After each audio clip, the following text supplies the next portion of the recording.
Pakistan versus India ICC world cup 2023। Pakistan ने पहले batting करते हुए 192 रन्स का टारगेट दिया, जो कि इंडिया को चेस करना उसके लिए बहुत बड़ी मुश्किल को फेस करना पड़ेगा। कंप्लीट जानिए आज की रिपोर्ट के अंदर।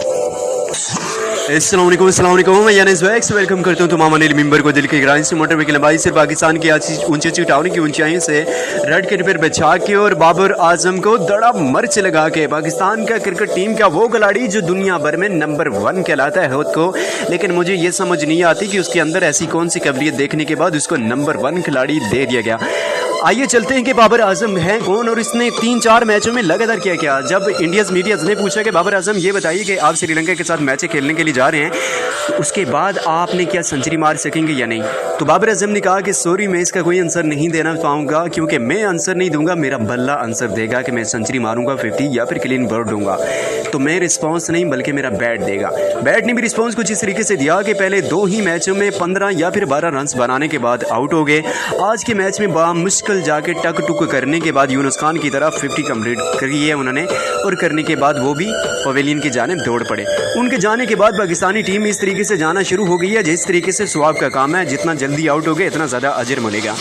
इसकी वजह रीज़न मेरी समझ में आती है तो वो यही है कि पाकिस्तानी मीडिया लिफाफा जो है उसके साथ साथ इंतजामिया। सबसे पहले मीडिया की बात करें, मीडिया जो होती है ना, पाकिस्तानी क्रिकेट टीम हमेशा इंडिया या दूसरी किसी भी ऑस्ट्रेलिया अफ्रीकन हो या फिर इसमें इंग्लैंड की टीम हो, तो उसका मीडियाज़ हो या कोई भी इंतजामिया होती है, तो वो जब क्रिकेट टीम से कोई भी सवाल वगैरह जवाब वगैरह करते हैं तो उनकी वीक पॉइंट्स को सामने रखा जाता है कि आपके ये वीक पॉइंट्स हैं, इसको कैसे आप दूर कर पाएंगे। तो वो उस चीज़ का आंसर देते हैं और कोशिश भी करते हैं कि यार हमने किस तरीके से वीक पॉइंट दूर करना है। लेकिन पाकिस्तानी अवाम को जिस तरीके से है, चाहे वो मीडियाज़ हो, क्रिकेट टीम ये हो या फिर सोशल मीडिया की दुनिया हो, हर जगह पे हमेशा लड़की के पीछे भागा जाता है। वही सिचुएशन है पाकिस्तानी क्रिकेट टीम की भी।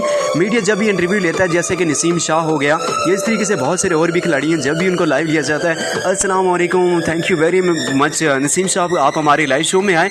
ये बताइए कि इंडिया की एक फिल्म एक्टर है जो आपको बहुत ज़्यादा लाइक करती है, आपने कमेंट सेक्शन में क्या रिस्पॉन्स दिया, पीएम में क्या मैसेजेस किया, बताइए कि कब तक शादी कर रहे हैं। मतलब जब दिलों दिमाग में गंद भरा होगा तो ऐसी गंदी और नेगेटिव सोच रखने वाले लोग ज़िंदगी में कभी सक्सेसफुल नहीं बन सकते।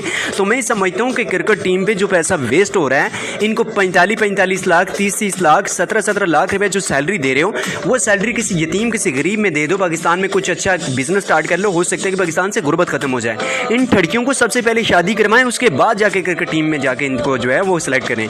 उसके बाद अगर हम चलते हैं, वो चश्मे जो 4 आंखों वाला है जिसका नाम इमाम हलक है, आई थिंक वो इंजमाम हलक की आई थिंक फैमिली से रिलेटिव है। तो सर मैं तो इंजमाम हलक को बड़ा लाइक करता था कि वो बड़े नवाजी प्रेसी हैं, क्योंकि उन्होंने तारिक जमील साहब की तरह सर पे टोपी हमेशा रखते हैं, लेकिन उन्होंने साथ ही साथ तस्वीर बोलते रहे, लेकिन साथ ही साथ डबल क्रॉसिंग करेंगे। मतलब उन्होंने हमेशा जो है अपनी फैमिलीज़ को देख के चले हैं। तो ऐसा नहीं होना चाहिए, किसी के साथ नाइंसाफ़ी नहीं होनी चाहिए। उन्होंने उस शख्स को सिलेक्ट किया जिसको कुछ आता ही नहीं है, कुछ समझ ही नहीं आती है। 2 बार आउट हुआ, एक ही बॉल पे आउट हुआ, एक ही शॉट पे आउट हुआ, तीसरी बार जो आउट हुए वो भी आपके सामने ही है। अब अगर चलते हैं, वो कराची के एक मोटे से जिनका आजम खान के नाम से जाने जाते हैं, पीएसएल में उन्होंने बारिश कर दी है छक्कों की, उनको नहीं रखा गया। उसकी वजह रीज़न यही थी कि उनके पास मनी नहीं थी, क्योंकि मनी प्रॉब्लम्स थी, सिफारिश नहीं थी, जिसकी वजह से नहीं आ सके। लाख दी लानत हो पाकिस्तानी क्रिकेट इंतजामिया को, साथ में मीडियाज़ को, साथ में सिलेक्शन करने वालों को। इतने बड़े गद्दार हैं कि इन्होंने अपनी कंट्री से कभी ना मोहब्बत की, ना है ना होगी। अगर होती तो शायद खुदा की कसम सिलेक्टेड वाला काम होता ही ना। और आज की मैच देखने के बाद मुझे तो अंतहाई नफरत हो गई है कि इनको जो इन पे पैसा वेस्ट किया जा रहा है ना, इनको गरीबों पे लगा दिया जाए तो कसम से हमारी कुछ आखिरत बेहतर हो जाएगी। ये बहुत बड़ा धोखा हो रहा है, बहुत बड़ी गलती, बहुत बड़ी मिस्टेक हो रही है। मैं कौन सी चीज़ें आपके सामने रखूँ।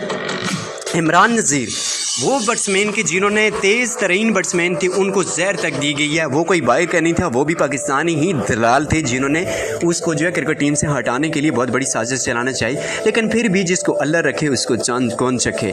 उसके साथ साथ वो छोटी हाइट वाले जो उमर अकमल के नाम से सियालकोट के हैं, लाहौर के, सॉरी कमरान अकमल के छोटे भाई, जिन्होंने टीवी लाइव शो में बैठने के बाद मगरमच्छ के आंसू बहा के आवाम को चूतिया बनाने में मसरूफ़ लगे हुए हैं। उन्होंने कहा था कि मुझे तो नहीं पता था, लेकिन ये है कि हमारे जो सीनियर सीनियर खिलाड़ी थी, जैसे यूनुस खान हो गया, मिसबाह उल हक हो गया, टकटुक वाले, उन्होंने मुझे कहा कि फ़लाँ रूम में चले जाओ, वहाँ पे अरमाली के अंदर कुरान पाक पड़ा है, वो लेके आ जाओ।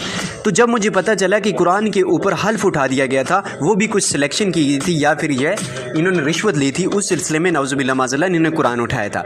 तो इस बंदे ने वहाँ पे बात नहीं की, लेकिन आज जब क्रिकेट टीम से निकाल दिया गया या इसने जो है वो इस्तीफ़े का ऐलान कर दिया, तो अब जाके बात करता है, तो इस बात का कोई फ़ायदा नहीं बनता। एक और को कैंसर हो गया, वो भी कहता है कि पाकिस्तानी क्रिकेट टीम में सिलेक्शन हो जाती है।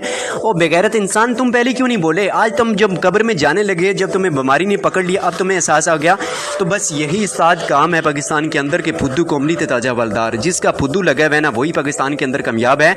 और इस आवाम को शुरू से लेके अब तक, चाहे वो पॉलिटिक्स हो, फिल्म इंडस्ट्री हो, किसी किस्म का कोई भी इंतज़ाम हो या क्रिकेट टीम हो, हमेशा की तरह लॉलीपॉप दे के आवाम को दिखाया जाता है। और आवाम भी इतना बेवकूफ़ है कि वो लॉलीपॉप मुंह में रखने के बाद, टीवी सामने रखने के बाद जो है देखना शुरू कर देती है, या तो फिर किसी भी धरने में चली जाती है। तो यही हमारी नाकामी होती है। तो कहते हैं लिख तो कुछ ऐसा, लिख के कागज़ पर रोने पर मजबूर हो जाए, हर लफ्ज़ में वो दर पैदा करके बेवफा भी वफा करने पर मजबूर हो जाए। एनीवेज एंजॉय सेल्फ नेट में एंजॉय। अल्लाह हाफिज़। नेक्स्ट टाइम इंशाल्लाह मिलेंगे आपके साथ।